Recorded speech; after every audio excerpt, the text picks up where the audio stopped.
ওই 100 টাকা দেবো না চশমা কিনেছিস, আর আজকে তোর বউ পাটি ওই টাকা দেবো না কিস্তি দিছিস। अब तू गया बेटा। আমি কিছু করিনি, এই যে আমি আরো মনে করতেছি সকাল সকাল তোর মুখ দেখলাম, আমি হাইজরা আজকে ডবল পাবা না, আমার দিনটা খুব ভালো যাবে না। আমার বড় ভাই अच्छा মসিয়া, বড় ভাই মসিয়া।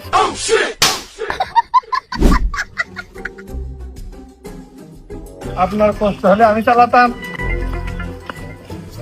তোর হাত ভালো না মাসুদ, টাঙিয়ে চালা।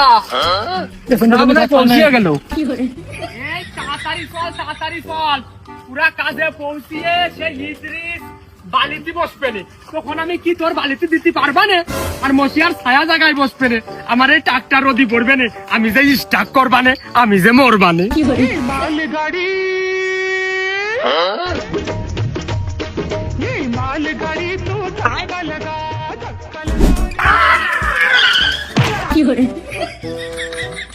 हे प्रभु हे प्रभु।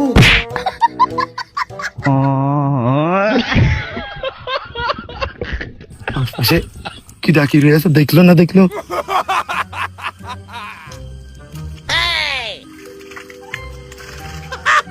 আমি ধরতে গেলাম ভাইস্তে, अच्छा কিন্তু ঠেই পাইনি, ওই যে মুরব্বী মানুষ বয়স হয়ে গেছে, দৌড়তে পারি নে।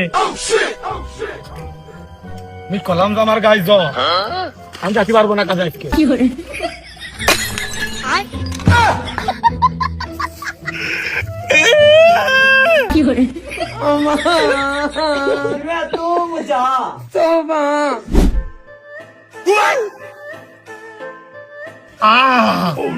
আমার ইদ্রিস শেষ হয়ে গেছে রে, ভাগ্যের গুণী মনে হয় খাম্বাই বাঁধেনি।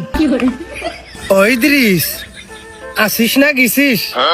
আমার তো খুব সন্দেহ হচ্ছে, সেদিনকে বিয়ে করলি, তোর ওই নতুন বড় দায়িত্ব আমার কাঁধে এসে না পড়ে, এত বড় দায়িত্ব আমি কি নিতে পারবো?